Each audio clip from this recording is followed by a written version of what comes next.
My name is Nova Walker. I'm in my mid-30s, and for most of my life I've worked in roles that reward steadiness over spectacle. Research, documentation, the kind of work where you're trusted to notice what others overlook. People usually describe me as calm, quiet, dependable. The word harmless has been used more than once, always meant kindly, always missing something essential. I've learned that when people underestimate you, they also speak more freely around you. They interrupt you. They decide things for you. They assume your silence is agreement, or worse, confusion. I used to think that if I stayed patient and consistent, clarity would eventually arrive on its own. This story is about the moment I understood that clarity doesn't arrive. It's chosen. I want to be clear about what this is not. This is not a story about revenge. There are no villains twirling mustaches, no dramatic speeches, no sudden twists of fortune. What happened unfolded slowly, almost quietly, and it began in a place that was supposed to feel safe. My grandmother's living room. You may have seen stories with titles like "My grandmother changed her will after one argument." They often promise chaos or cruelty. That's not what I'm offering. What I'm offering is an honest account of how one conversation, calm, contained, and deeply uncomfortable, revealed the architecture of power in my family, and how stepping out of a role can feel more disruptive than shouting ever could. This story moves through long stretches of invisibility, years where nothing seemed to happen. It traces how small dismissals accumulate, how silence becomes a habit, and how habits quietly shape outcomes. There's a turning point, yes, but it's internal before it's external. The real shift happened long before anyone else noticed. I'm sharing this not to justify myself, and not to shame anyone who appears in it. I loved my grandmother. I still do. Love doesn't disappear just because reality becomes inconvenient. What changed was my understanding of how love and control can coexist, and how easily one is mistaken for the other. By the end, you'll understand why the revision was dated the same night I left her house, and why that detail matters more than the argument itself. You'll also see how consequences don't always arrive with raised voices. Sometimes they arrive through paperwork, through absence, through the simple act of no longer playing along. If you're expecting fireworks, this may disappoint you. If you're interested in how quiet people reclaim authorship of their own lives, without cruelty, without spectacle, then this story is for you. Before we go any further, let me ask you something gently and honestly. Have you ever realized, too late, that the role people assigned you was never the one you agreed to play? To my family, I was the easy one. That wasn't a title anyone announced out loud. It settled on me gradually, like dust. I was the granddaughter who showed up on time, who remembered birthdays without reminders, who sat quietly at the edge of conversations and filled in gaps when something practical needed doing. I was the one who could be trusted with documents, schedules, and explanations. Never decisions. At family gatherings, I was usually positioned physically on the margins, near the kitchen counter, next to the hallway, half in and half out of the room where the real conversations happened. If someone needed help printing something, finding a file, or proofreading a letter, they turned to me.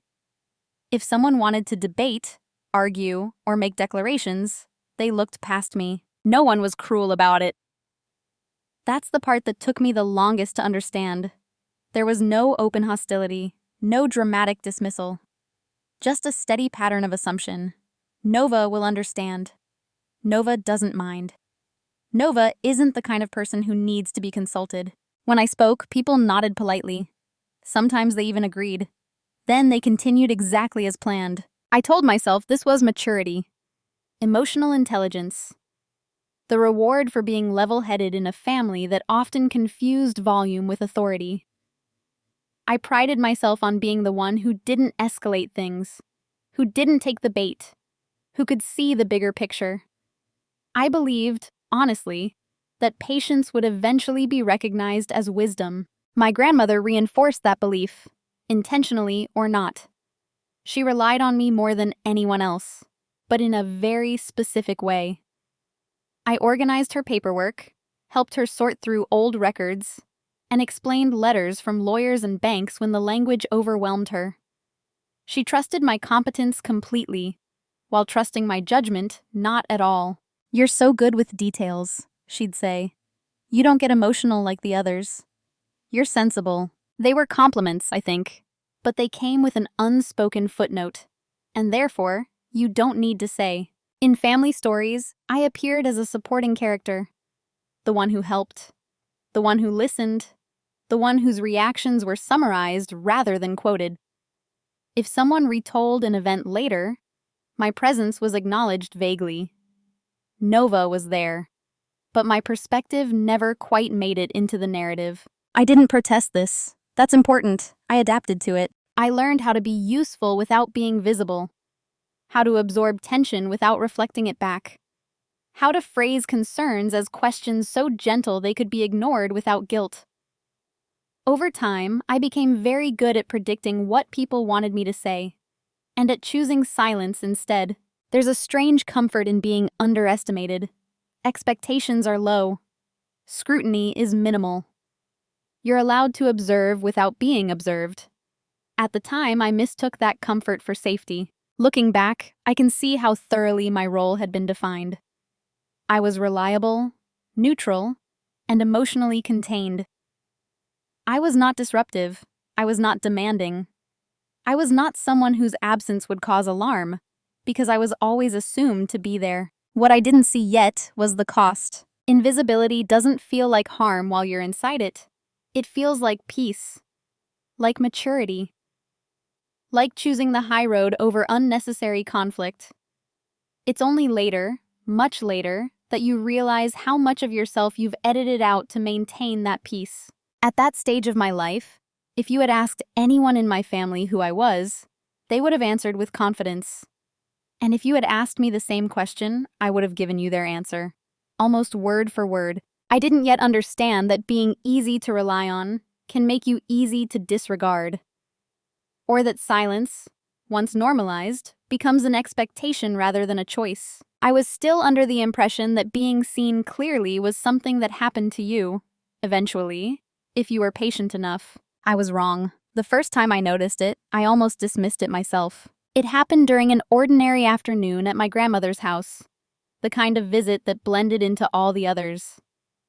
Tea on the table. Sunlight is coming through the lace curtains. A stack of envelopes she wanted me to take a quick look at.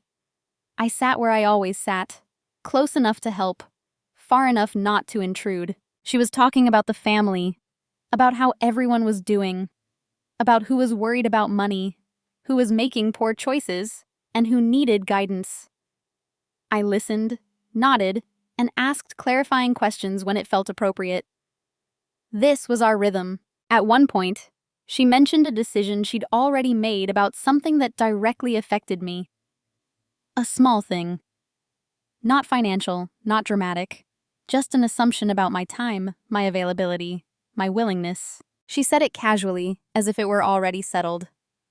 "As for you, Nova, you'll handle that. You always do." It wasn't a request. It wasn't even a discussion. It was a conclusion she'd reached without me in the room, even though I was sitting right there. I remember the exact pause that followed. A few seconds where I could have corrected her. Where I could have said gently, I wasn't aware we'd talked about that. Or even, I might not be able to. I didn't. Instead, I smiled and said something neutral. Non-committal. The kind of response that keeps things smooth. She moved on immediately, satisfied, already reorganizing the world around the version of me she expected. That was the cut. Not because of what she decided, but because of how invisible my consent had become. What struck me later wasn't anger. It was confusion. I replayed the moment in my head, trying to locate the precise point where my role had shifted from helpful to pre-assigned. I wondered how many other decisions had been made the same way, quietly, without malice, without invitation. The strange thing about subtle disrespect is that it rarely feels intentional. It arrives wrapped in familiarity, in trust, in a kind of affection that assumes access rather than asking for it. If you react too strongly, you risk looking unreasonable.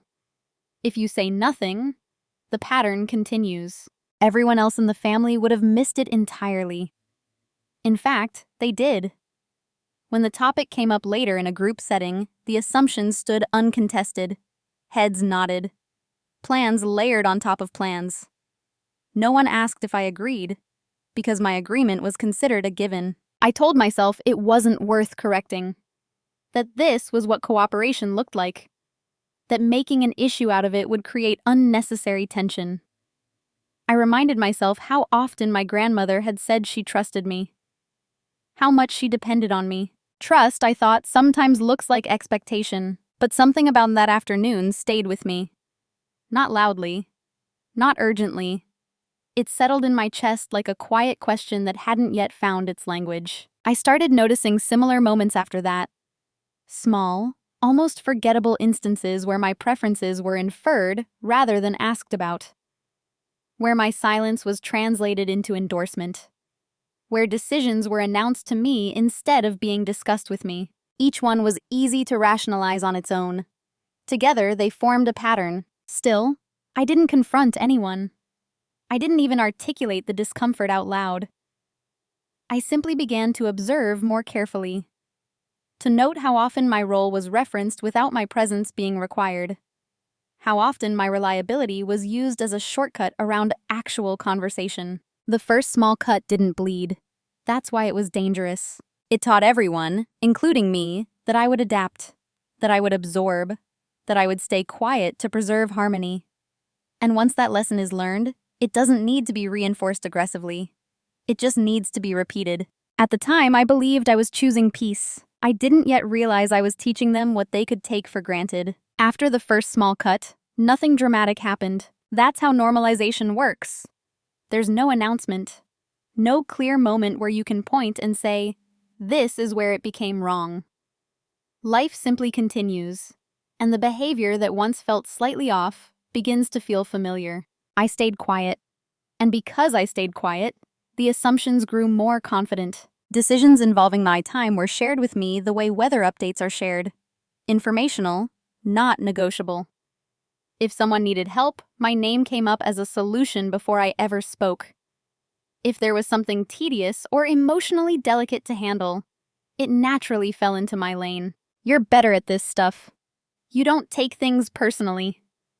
You're so steady. Each sentence sounded like praise, and I accepted it as such, even as I felt myself receding behind the words. I told myself I was being practical. I understood the family dynamics better than the others. That if I didn't step in, things would fall apart or become louder, messier. I framed my silence as a contribution, as a restraint, as intelligence. There's a particular kind of rationalization that comes from being the calm one. You start to believe that your discomfort is less important than everyone else's chaos. That absorbing strain is your role because you're good at it. You convince yourself that speaking up would only add noise. So I didn't. Instead, I adapted further. I preempted requests. I handled things before they became problems. I reduced my needs until they were barely detectable, even to myself. Over time, people stopped checking in with me altogether. Not out of neglect, but out of certainty. I had become predictable. My grandmother leaned into this more than anyone else. She spoke freely around me about concerns, plans, and judgments. She trusted me with information she didn't share with others, which felt like intimacy. But intimacy without agency is just proximity. When she talked about the future, about arrangements, about legacy, she spoke to me, not with me. I was present as a witness, a sounding board, a steady pair of ears, never as a stakeholder. I noticed how often my reactions were monitored, not to understand me, but to measure resistance. As long as I remained composed, things proceeded. My calm became a green light, and I rewarded that system. Every time I swallowed a correction, every time I reframed my hesitation as flexibility, Every time I told myself, it's not that serious. The most insidious part was how reasonable it all seemed. No one was shouting. No one was insulting me. No one was deliberately excluding me. If I had tried to explain the discomfort to an outsider, it would have sounded trivial. Petty, even. That's how subtle dismissal protects itself. I remember one evening in particular, another family gathering, another set of plans being discussed without my input. Someone joked lightly, "Well, Nova will figure it out." Laughter followed, including mine. The moment passed. But something inside me registered the finality of that sentence. Figure it out. Don't ask Nova. Do not check with her. Just assume resolution would appear because it always had. I began to understand that silence doesn't just avoid conflict. It creates a precedent. And once a precedent exists, challenging it feels like betrayal rather than correction. Still, I stayed quiet. Part of me believed that if I continued being patient, someone would eventually notice. That my restraint would be recognized as intentional rather than passive. That at some point, someone, anyone, would ask what I wanted. But families don't tend to revisit comfortable arrangements. They settle into them. They build expectations on top of them. They forget how they began. By the time I realized that my silence had been misinterpreted as consent, the interpretation had already hardened into fact. I wasn't being overlooked anymore. I was being used correctly, according to the role I had demonstrated over and over again. And the hardest truth to face was this: no one had forced that role on me. I had taught it to them patiently, through years of accommodation. The disrespect wasn't loud enough to resist, and that's why it lasted. I didn't wake up one morning with a revelation. There was no single comment that shattered my understanding of my place in the family. What happened instead was quieter, and in some ways more unsettling. I started to see the role, not as something fluid or situational, but as a fixed position, one that existed independently of my intentions. A role that had been written for me long ago and revised through repetition. I was the reliable one, the buffer, the translator between strong personalities and inconvenient realities. When emotions ran high, I was expected to absorb them.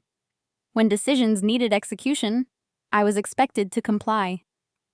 When things went wrong, I was expected to smooth them over. What I was not expected to do was disrupt the narrative. I noticed how often conversations paused, not to invite my opinion, but to gauge whether I would object.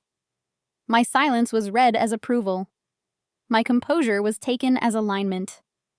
The absence of resistance became the only feedback that mattered. Once I saw it, I couldn't unsee it. My grandmother embodied this dynamic most clearly. She spoke about family matters with certainty, often using phrases like, "we've decided," or "this is what will happen."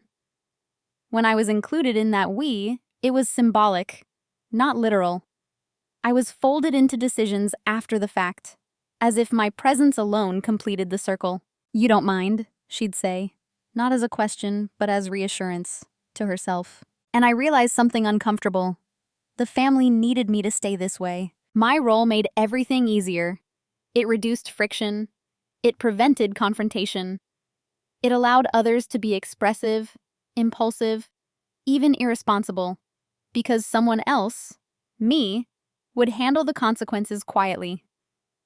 My steadiness wasn't just appreciated, it was depended upon. That dependence came with boundaries, invisible ones. As long as I stayed within them, I was valued, trusted, included. The moment I imagined stepping outside them, by asserting a preference, declining a responsibility, or questioning an assumption, I could feel the tension it would create. Not anger, necessarily. Discomfort. Confusion. A sense that I was breaking an unspoken agreement. The agreement was simple. I would remain easy. I began to see how thoroughly that expectation shaped interactions. When I spoke thoughtfully, I was praised. When I spoke decisively, it was gently redirected. When I hesitated, it was interpreted as uncertainty rather than consideration. No one said, "This isn't your place." They didn't need to. The role itself did the speaking. What troubled me most wasn't that others had assigned it to me. It was how natural it felt to them. how seamlessly it fit into their understanding of who I was. I wondered how long they had been seeing me this way, whether there had ever been a version of me in their minds that included dissent. I tested the boundaries quietly, in small ways. A delayed response.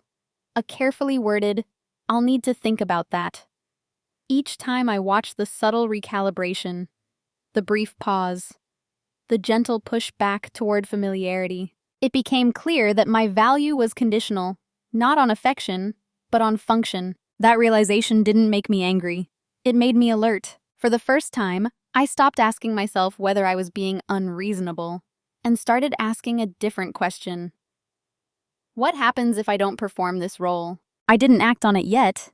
I wasn't ready. But the awareness alone shifted something internally. I was no longer confused by the pattern. I could name it. And naming it gave me distance. I understood then that roles don't dissolve on their own. They persist until they're challenged, or until the person playing them steps away. And for the first time, I considered the possibility that staying silent wasn't neutral. It was maintenance. The shift didn't happen during an argument. It happened during a moment so ordinary that I almost missed it. No raised voices, no confrontation, just a quiet realization that settled in my body before it formed into words. I was sitting across from my grandmother at her dining table, sorting through a small stack of documents she'd asked me to organize. The house was unusually quiet. No television, no background noise, just the sound of paper moving and the clock on the wall marking time. She was talking, as she often did, about the future. About what she wanted, what she worried about, what she believed was best for everyone. I listened, as I always had. But something in me had shifted just enough that I was no longer absorbing her words automatically. She made another assumption. Small, familiar, said without hesitation. About how something would be handled. About who would take responsibility. About me. And for the first time, I felt the full weight of it. Not as irritation, not as sadness, but as clarity. I realized that nothing I had done had been misunderstood. This wasn't a communication problem. It wasn't that I needed to explain myself better or wait for the right moment. The system was functioning exactly as designed. My role was executed flawlessly. That understanding was oddly calming. Instead of responding immediately, I paused. Not dramatically. Just long enough to notice the impulse to smooth things over and to let it pass. My grandmother looked up, briefly, as if registering a deviation from the usual rhythm. "You're quiet," she said. I smiled. "I'm thinking." That was all. But something in the room shifted. Not tension. Awareness. As she continued speaking, I heard the familiar phrases differently. "You don't mind. You'll handle it. It's easier this way." They landed not as requests, but as closures. As statements meant to end consideration rather than invite it. I saw with surprising gentleness that my grandmother wasn't trying to control me. She was trying to preserve order. And in her mind, I was part of the infrastructure, not a variable. That was the moment I stopped waiting to be seen. I didn't interrupt her. I didn't correct her. I simply stopped translating her assumptions into obligations. I let them exist without responding to them. And in that space, something new appeared. Choice. For the rest of the visit, I remained calm, attentive, unchanged on the surface. Internally, though, I had stepped back. I was no longer inside the role, trying to perform it well. I was observing it from the outside. I noticed how often I was expected to reassure. How quickly decisions moved forward once my presence was acknowledged. How little room there was for me as a separate will. And I understood that any external change would have to begin internally. Not with resistance, but with withdrawal. When I left that afternoon, nothing had visibly changed. My grandmother hugged me, thanked me, told me how grateful she was to have someone so dependable. I believed her. And for the first time, that belief didn't require me to comply with anything in return. On the drive home, I didn't feel triumphant or angry. I felt steady, as if I had quietly stepped onto firmer ground. I wasn't planning anything yet. I wasn't preparing a speech. I wasn't anticipating conflict. I had simply stopped agreeing by default. That day marked the end of something, though I didn't announce it. The end of automatic participation. The end of silence as a reflex. The end of hoping that patience would be mistaken for consent and eventually rewarded. Nothing had shifted outwardly, but inwardly, I was no longer waiting for permission to exist as a full person. And that changed everything that came after, even if no one else could see it yet. After that day, my silence changed texture. Outwardly, very little was different. I still showed up. I still listened. I still spoke calmly and carefully. If anyone had asked, they would have said I was the same Nova I had always been. Steady, composed, agreeable. But internally, silence was no longer something that happened to me. It was something I chose. That distinction mattered more than I expected. Before, my quietness had been reflexive. A way of smoothing friction before it forms. Now it has become deliberate. I started noticing the precise moments when words were expected of me. Not because my input was needed, but because my compliance would keep things moving. And sometimes I withheld it, not dramatically, not with pointed refusals or sharp boundaries, just with pauses that were slightly longer than comfortable, with responses that acknowledged without committing, with phrases like, "I'll need to think about that," delivered calmly and left unexplained. At first, people didn't react much. They assumed delay meant processing, not resistance. The system had trained them to interpret my behavior generously, as long as it eventually resolved in their favor. So I let them keep that assumption. What changed was my relationship to responsibility. I stopped anticipating needs that hadn't been voiced. I stopped filling gaps that weren't explicitly mine. If someone wanted my help, they had to ask for it clearly. And if they didn't, I let the silence stand. That silence was immediately misread. My grandmother, in particular, interpreted it as uncertainty. She began explaining things more thoroughly, repeating herself, offering reassurance. "I know it's a lot," she'd say. "Take your time. You always figure things out." I thanked her, and I continued not to rush. The more I slowed down, the more visible the expectations became. I could see how often my presence was used as a stabilizer, how plans assumed my participation as a fixed element, how discomfort arose, not when I disagreed, but when I didn't resolve ambiguity fast enough. There was a subtle pressure to return to form. "You've been quiet lately. You seem distracted. Is everything okay?" They weren't accusations, they were course corrections. I reassured them that everything was fine, which was true.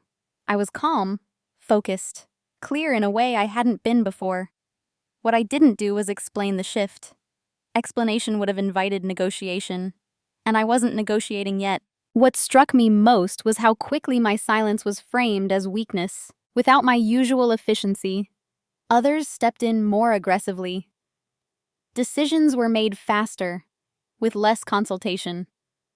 My grandmother began asserting certainty more forcefully, as if to compensate for the absence of my quiet endorsement. I watched it all with interest rather than alarm, because for the first time, I wasn't invested in maintaining equilibrium at my own expense. If the system wobbled without my constant reinforcement, that wasn't a failure. It was information. I began to understand something fundamental. When people are accustomed to your accommodation, your neutrality feels like opposition. And yet, I wasn't opposing anything. I wasn't confronting. I wasn't correcting. I was simply allowing space where there used to be automatic agreement. That space did something unexpected. It revealed how little room there was for genuine dialogue. How quickly uncertainty was perceived as a problem to be solved rather than a perspective to be understood. My grandmother still trusted me. That never wavered. But her trust had a shape, and I was slowly stepping outside of it.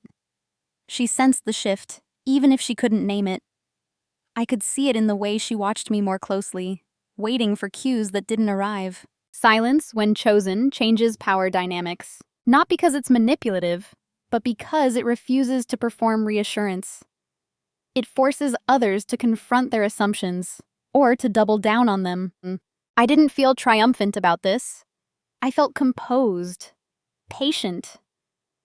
I was learning the contours of a system I had helped build, now viewing it from a slight distance. And in that distance, I began to see what I had never noticed before. Silence wasn't absence, it was leverage. While everyone else was adjusting to my slower responses, they missed what was happening underneath. They assumed my quiet meant hesitation, that I was overwhelmed, uncertain, perhaps even a little lost without the familiar rhythm of being told what to do. What they didn't notice was that I was paying closer attention than ever. Observation had always been my strength. Now, it had direction. I started keeping careful notes, not because I planned to use them against anyone, but because I wanted accuracy. I wrote down dates, phrasing, and timelines. I noticed how decisions were framed and when they were revisited. I paid attention to what was said casually versus what was documented formally. This wasn't paranoia, it was clarity. My background had trained me to understand how meaning shifts depending on context. A spoken intention carries emotional weight. A written one carries authority. A pattern, repeated consistently, carries precedent. Families rely on memory. Systems rely on records. I began to see the gaps between the two. My grandmother talked often about fairness, about treating everyone equally, about rewarding loyalty. But the language used in formal documents didn't always match those values. Some assumptions lived only in conversation, unexamined, unquestioned, and therefore unprotected. I didn't point this out. I didn't ask questions that would alert anyone to the discrepancy. I simply learned. I reviewed old correspondence I'd helped organize years earlier, this time reading it differently. I noticed revisions that had been made quietly. I noticed how dates aligned with moments of conflict or reassurance. I noticed how easily intent could be reshaped with the right phrasing at the right time. What surprised me wasn't the possibility of change. It was how often change had already occurred. Preparation, in my case, didn't look like plotting. It looked like an understanding structure, knowing where decisions were flexible and where they were fixed, knowing who had influence and who merely believed they did. I also began to prepare emotionally. I asked myself difficult questions. What am I willing to lose? What outcome am I prepared to accept? What line will I not cross, even if it costs me? These questions mattered because I wasn't seeking dominance. I was seeking alignment with my values, with reality, with my own sense of agency. Whatever happened next had to come from that place. Meanwhile, externally, nothing seemed different. I still attended family gatherings. I still helped when asked, selectively. I didn't correct misconceptions unless they directly involved me. I let people assume I was drifting, preoccupied, perhaps even disengaging emotionally. That assumption worked in my favor. It meant no one noticed how carefully I was positioning myself, how I was separating affection from obligation, how I was preparing for the possibility that choosing myself would be interpreted as betrayal. The most important thing they never noticed was this. I had stopped needing their approval, not in a resentful way, in a resolved way. I had made peace with the idea that clarity might cost me comfort, and that comfort had already cost me enough. I also didn't rush. Urgency belongs to people who are afraid of losing control. I wasn't afraid. I was deliberate. I waited until I understood the terrain fully, until my emotions were stable, until my choices felt grounded rather than reactive. By the time anyone sensed that something fundamental had shifted, it was already too late to guide it. Because preparation, when done quietly, doesn't announce itself. It simply ensures that when a moment arrives, when a decision must be made, you recognize it immediately, and you're not scrambling to catch up to your own life. I didn't know exactly when that moment would come, but I knew I would be ready. The moment of clarity didn't arrive with shock. It arrived with stillness. I was alone when it happened, sitting at my desk late one evening, surrounded by folders I had organized dozens of times before. The lamp cast a narrow circle of light. Outside, the street was quiet. Nothing about the scene suggested significance. And yet, this was the moment everything aligned. I wasn't searching for leverage. That's important. I wasn't trying to find anything.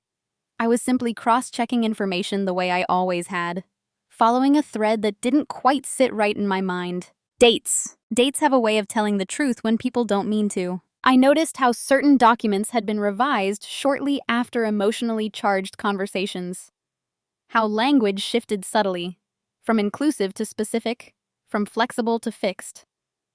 Nothing illegal, nothing improper, just intentional. And suddenly, I saw the pattern not as a series of isolated decisions, but as a response mechanism. Affection was constant. Trust was conditional. Control adjusted quietly. The realization didn't make me angry. It made me calm in a way I had never felt before. I understood then that my grandmother valued stability above all else. And in her mind, stability meant predictability. It meant knowing who would comply, who would challenge, and how to minimize disruption to her vision of the family. I also understood that I had been misclassified, not because I lacked strength, but because I had never demonstrated it in a way that registered as resistance. My calm had been mistaken for malleability, my thoughtfulness for the absence of will. And here was the truth, laid out plainly in ink and dates. When her sense of order felt threatened, she didn't argue. She revised, quietly, legally, decisively. I sat with that knowledge for a long time. There was no urge to confront her, no impulse to expose anything. This wasn't about catching someone out. It was about finally seeing the system clearly, without sentiment clouding the structure. I asked myself a single grounding question. If nothing changes, what does my future look like? The answer came easily. Too easily. It looked like continued usefulness without authorship, proximity without power, love without voice. A life where my contributions would be remembered fondly, but my autonomy would always be negotiable. I closed the folder and leaned back in my chair. This was the private reveal, not of wrongdoing, but of reality. And reality demanded a response. What made the moment decisive wasn't what I had discovered. It was what I didn't feel afterward. No fear, no urgency, no desire to convince anyone of my perspective. I didn't need to win an argument. I needed to make a choice. From that night on, I stopped imagining outcomes where things resolved through mutual understanding. I stopped hoping for recognition that would arrive unprompted. I accepted that clarity, if it came at all, would come after action, not before. And I understood something else, something quieter but more powerful. The system already knew how to change. It just needed the right pressure. I didn't create that pressure through force. I created it through alignment, through stepping fully into my agency, even if it disrupted expectations, especially if it did. When I finally turned off the light and went to bed, I slept well. That surprised me the most, because for the first time, I wasn't holding unresolved tension in my body. I wasn't bracing for a misunderstanding. I had seen the truth, and the truth had simplified everything. There would be consequences. I knew that. But they would be structural, not emotional. Predictable, not chaotic. The private reveal didn't give me power over anyone. It gave me power over my next decision. And that was enough. Once you see clearly, indecision becomes its own kind of decision. I didn't rush into anything after that night. I let the understanding settle, not as a plan, but as a framework. I went about my days normally, but with a new internal metric. Does this choice reinforce the role I'm trying to leave, or the person I'm becoming? The options in front of me were obvious. I could continue as I had, armed now with awareness, but still playing my assigned part. That path promised comfort, familiarity, continued access. It would require nothing more than my silence, which I had already proven capable of maintaining. I could confront my grandmother directly, lay everything out, ask for acknowledgement, renegotiation, perhaps even an apology. That path promised emotional honesty, but also defensiveness, denial, and a reshuffling of power that I wasn't sure either of us truly wanted. Or I could step out of the role entirely, not with an ultimatum, not with a dramatic exit, but with a clean, irreversible boundary, one that didn't require agreement to be real. The more I considered these options, the clearer one thing became. Only one of them respected my autonomy without demanding emotional labor in return. Confrontation would have required me to educate her about my inner life, to translate years of subtle erosion into language she might, or might not, accept. It would have placed the burden of resolution back on me. Staying silent would have been easier, but it would have been dishonest. So I chose the third option, the irreversible one. Irreversible doesn't mean cruel. It doesn't mean sudden. It means structural. A change that reconfigures expectations so thoroughly that the old role can't be reoccupied, even if everyone pretends nothing has changed. I began by withdrawing from the functions that defined my usefulness. Slowly, cleanly. I declined responsibilities that had once been assumed, not with explanations, just with statements of fact. I won't be able to take that on. That's not something I can manage anymore. Each time I watched the recalibration, there was surprise, mild confusion, attempts to negotiate my return to form. But I stayed calm, consistent. I didn't argue. I didn't justify. I simply held the line. With my grandmother, I remained respectful and present, but no longer pliable. I listened without absorbing. I acknowledged without agreeing, and I made one thing unmistakably clear through my behavior. Decisions involving me would now require my participation. I didn't announce this shift. I embodied it. That's what made it irreversible. Once people experience you differently, once they realize that access to you is no longer automatic, they can't unlearn it. They may resist it, they may resent it, but they can't pretend it didn't happen. There was a moment, quiet and unremarkable, when I knew I had crossed the threshold. My grandmother mentioned a future arrangement, then paused, looked at me, and asked, "Would that be all right with you?" The question itself wasn't the victory. The pause was. I answered honestly. Not strategically, not defensively, just honestly. And I meant it. From that point on, there was no returning to the old dynamic. Whatever came next, approval, disapproval, adjustment, it would happen in response to who I actually was, not who I had allowed myself to be perceived as. That was the decision. Not to win, not to punish, but to exist without translation. I knew there would be consequences. Structural ones. Emotional ones. I accepted that some doors might close quietly behind me. That certain narratives would change. But I also knew this. The cost of staying invisible had already been paid in full, and I wasn't willing to keep paying it. Once the decision was made, everything became quieter. Not calmer, quieter. There's a difference. Calm implies resolution. Quiet implies movement without announcement. And that was the phase I entered next. No speeches, no warnings, just an action that looked, from the outside, like normal life continuing.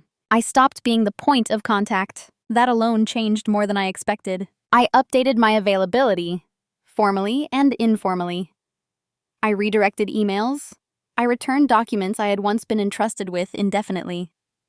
When asked why, I gave simple explanations that couldn't be argued with.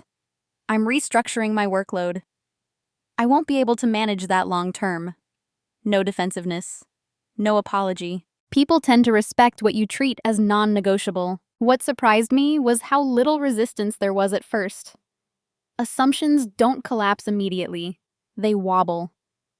Others stepped in to fill gaps I had quietly vacated. Things were handled less smoothly, more loudly. That wasn't my concern. With my grandmother, the shift was more delicate. I still visited, still listened, still helped in specific, requested ways. But I stopped managing her affairs as if they were extensions of my own life. I stopped offering preemptive solutions. I stopped translating her intentions into action. When legal or financial matters came up, I encouraged her, gently, consistently, to speak directly with professionals. Not because I didn't care, because caring had begun to look too much like control by proxy. She noticed, not immediately. But over time, I could see the recalibration in her eyes. The way she weighed her words more carefully. The way she sometimes hesitated before assuming my compliance. She didn't confront me about it. Neither did I. That mutual restraint created space, and space reveals structure. What no one noticed was how much of the system relied on my quiet coordination. Once I stepped back, processes slowed. Decisions took longer. Conflicts surfaced that I had once absorbed privately. This wasn't sabotage. It was subtraction. I also began to take care of my own boundaries with a precision I hadn't practiced before. I documented my commitments. I confirmed expectations in writing. I declined open-ended responsibilities. These weren't aggressive moves. They were administrative ones. And administration, I had learned, shapes outcomes more reliably than emotion ever could. There was a moment, a very small one, that crystallized this phase for me. My grandmother mentioned, almost offhandedly, that she had scheduled an appointment regarding some personal matters. She didn't ask me to attend. She didn't assume I would follow up. She simply informed me. That was new. I nodded. Asked if she wanted company. She said she'd already arranged everything. The air between us felt different then. Not colder. More defined. I realized that moving in silence doesn't mean disappearing.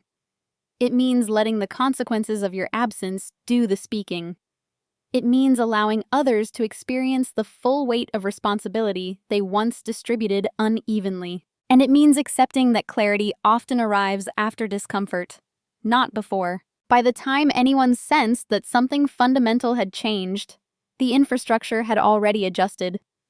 There was no single decision to undo. No conversation could restore the old pattern. Because the pattern no longer had a foundation. I wasn't hiding. I was standing exactly where I had always been, just no longer holding everything together invisibly. And in that quiet, the next consequence began to take shape. Consequences rarely announce themselves. They don't arrive with explanations or acknowledgments. Most of the time, they surface as an inconvenience first. Small disruptions that feel irritating but not yet meaningful. That's how it began. Things took longer. Plans that once moved smoothly now stall. Decisions that had previously resolved themselves through quiet coordination became topics of debate. People grew frustrated, not with any single person, but with the sudden presence of friction where there used to be ease. No one connected that friction to me, not consciously. At family gatherings, I noticed the shift in tone before I heard it in words. Conversations circled the same unresolved topics. Someone would sigh. Someone else would say, "We still haven't figured that out." There was confusion about who was responsible for what. Confusion that had never existed when I was quietly managing transitions in the background. My grandmother felt it most acutely. She didn't say this directly, but I could tell by the way she repeated herself. By the way, she revisited the same concerns, as if hoping that familiarity alone would resolve them. She was used to certainty. Not because things were simple, but because someone had always been translating complexity into calm. Now that translation was gone. She began reaching out more often, but in a different way. Not with assumptions, with questions. Do you know who handles this now? Have you heard back from anyone about that? Is there a reason this is taking so long? I answered honestly when I could. When I couldn't, I said so. I didn't fill in gaps with reassurance. I didn't volunteer to take over, and that restraint unsettled her. What looked, from the outside, like inefficiency was actually exposure. The system had been leaning on my unacknowledged labor for years. Without it, the imbalance became visible. Others felt it too. There was subtle irritation directed at no one in particular. A sense that something had gone missing. But because my withdrawal had been quiet and gradual, there was no obvious target for blame. That's the thing about invisible roles. When the person exits them gracefully, the absence is felt before it's understood. No one accused me of anything. No one confronted me. Instead, I sensed a shift in how I was regarded. Less as a resource. More as an independent variable. People spoke around me more carefully. They checked in more explicitly. My silence was no longer interpreted as agreement. It was treated as uncertainty. That alone was a consequence. With my grandmother, the dynamic grew more complex. She was proud, deeply so. She didn't like to appear disoriented. When things didn't resolve easily, she didn't complain, she adjusted. Quietly, she began having more private conversations with professionals, making decisions without sharing every detail. The very behavior I had once observed from the outside was now happening in response to my absence. I recognized it immediately. And I didn't intervene. There was a moment when she looked at me across the table and said, almost defensively, "I've taken care of it." I nodded. "I'm glad." She watched my face closely, perhaps expecting relief, gratitude, approval. When none of those arrived automatically, she looked away. That was when I understood.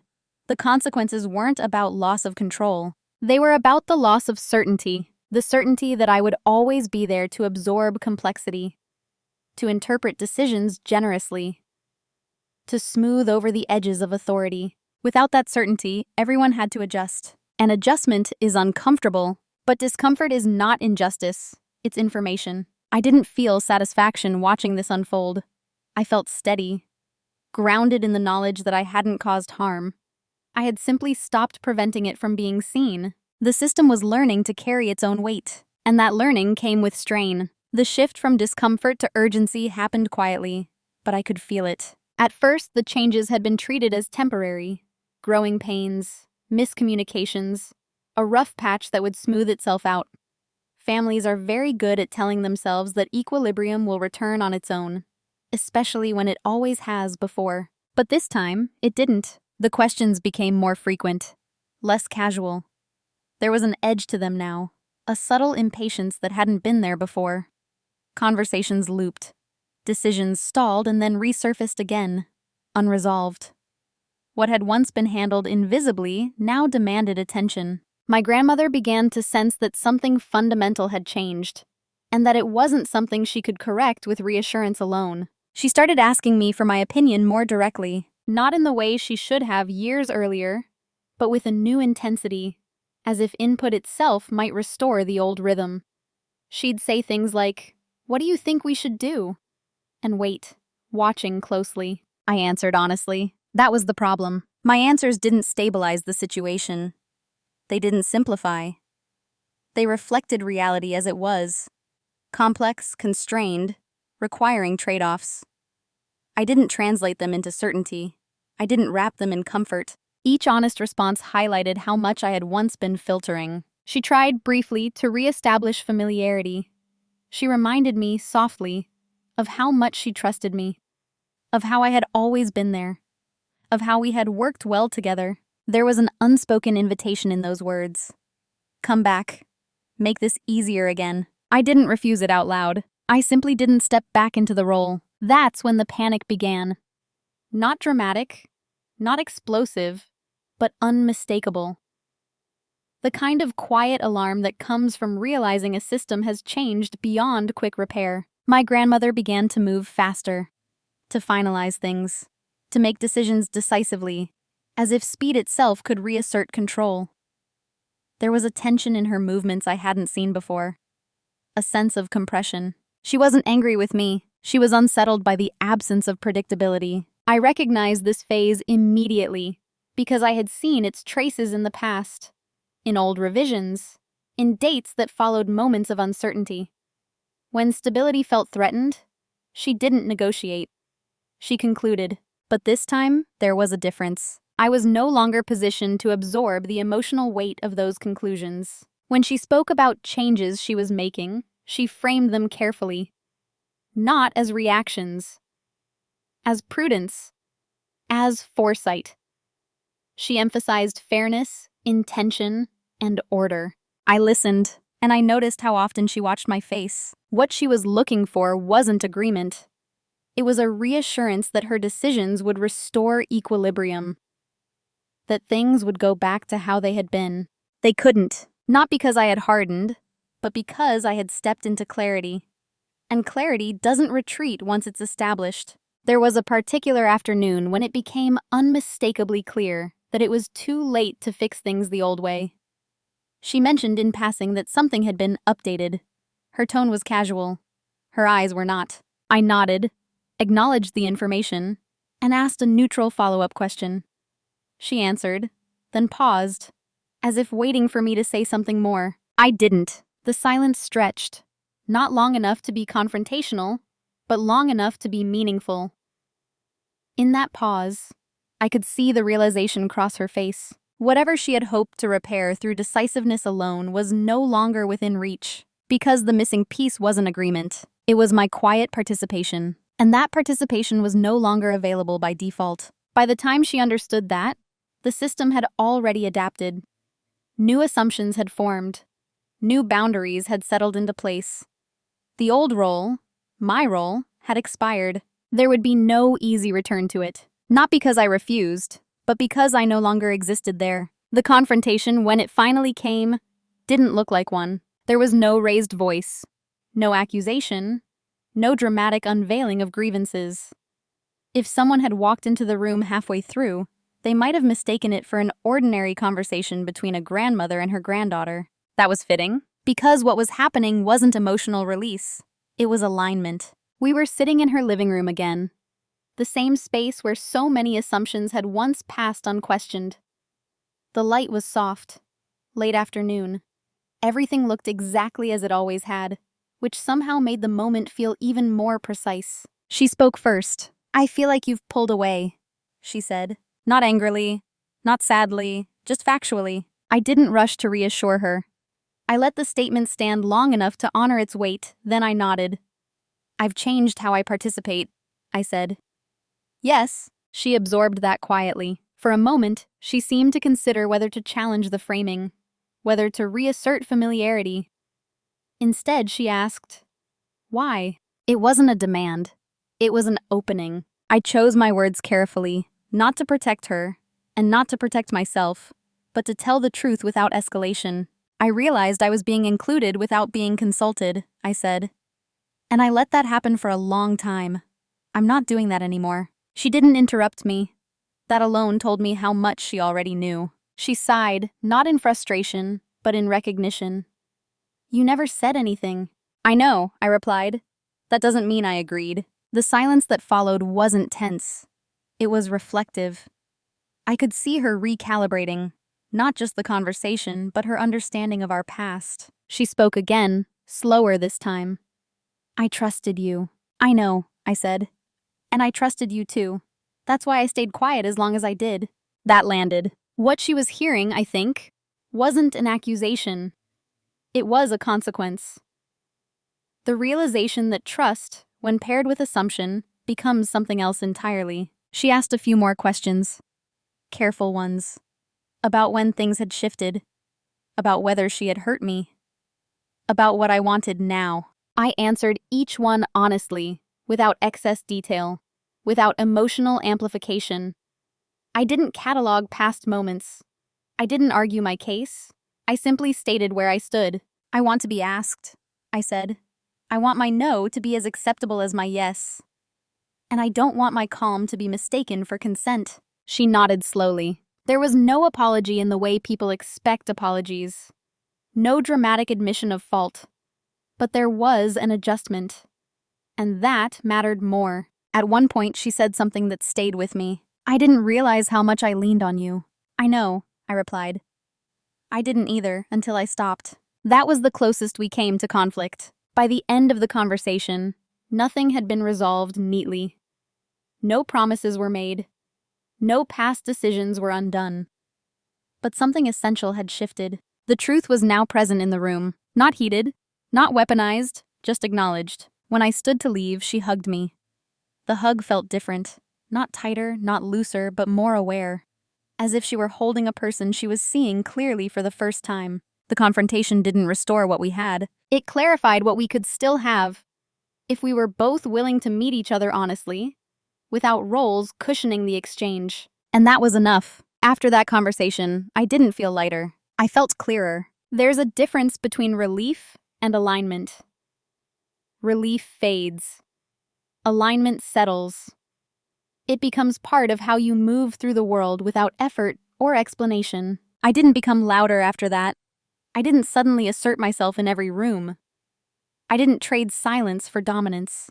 What changed was simpler and far more permanent. I stopped contorting myself to fit roles that required my disappearance. Now, when I'm quiet, it's because I'm listening, not because I'm erasing myself.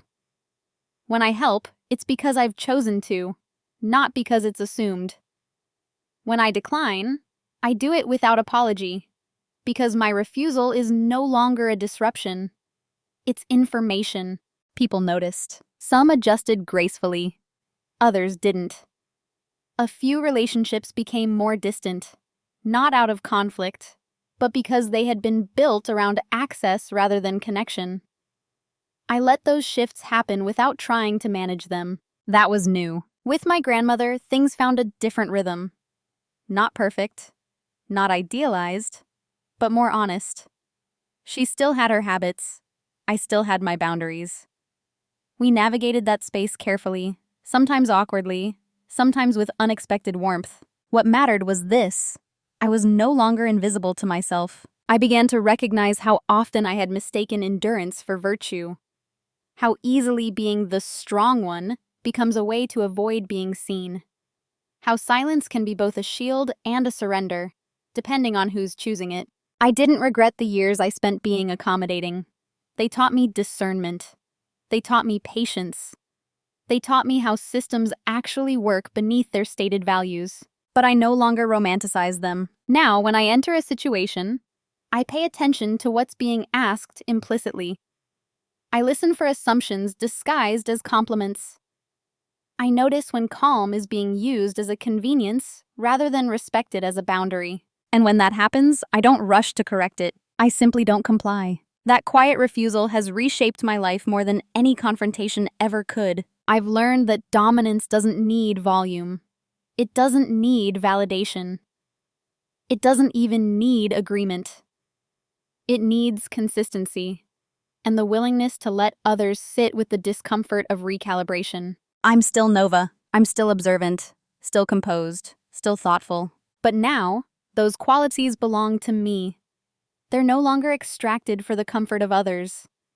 They're no longer misread as availability. Who I am now is not someone who waits to be included. I include myself, and if that changes the structure of a room, a family, or a future, then that structure needs to change. There's a detail I haven't returned to yet, one that people tend to focus on when they hear this story. My grandmother changed her will after one argument. The revision was dated the same night I left her house. Those facts are true. They're also incomplete. What changed that night wasn't a document. It was a dynamic that had been shifting for months, maybe years, without language. The argument didn't cause the revision. The argument revealed that the old structure no longer worked, and my absence from it made that impossible to ignore. I don't tell this story to suggest that quiet resistance always leads to justice. It doesn't. Sometimes it leads to loss. Sometimes it leads to distance. Sometimes it leads to outcomes you wouldn't choose, but can finally accept. What it does lead to is clarity, and clarity has a cost. I lost the illusion that patience guarantees fairness. I lost the comfort of being universally appreciated. I lost the ease of being needed without being seen. Those losses were real. I don't minimize them. But I gained something that mattered more. I gained authorship. I learned that people don't always respond to honesty with understanding, but systems respond to absence immediately. I learned that being dependable can become a form of self-erasure if no one is required to reckon with your consent. And I learned that the most powerful boundary is the one you stop explaining. My grandmother didn't become a villain in this story. Neither did I become a hero. We were two people operating from different understandings of control, stability, and love. When those understandings collided, the system adjusted the only way it knew how. Quietly, structurally, permanently. I don't regret choosing myself, even knowing the consequences. Not because the outcome was perfect, but because it was honest. Because I could finally stand inside my own life without translating myself into something more convenient. If there's a moral here, it isn't stand up and demand. It's this: pay attention to where your silence is being used as a shortcut. Notice when your calm is treated as consent. And understand that you don't have to raise your voice to change the terms of engagement. Sometimes, the most profound shift happens when you simply stop holding everything together for everyone else. Before we end, I want to ask you, genuinely, have you ever stepped out of a role that benefited others more than it protected you? And what happened when you did? If this story resonated with you, I'd love to hear your experience in the comments. Video hữu ích, hãy ấn like và đăng ký kênh để ủng hộ mình nhé. Chúng ta sẽ gặp nhau ở những video tiếp theo. Bye bye.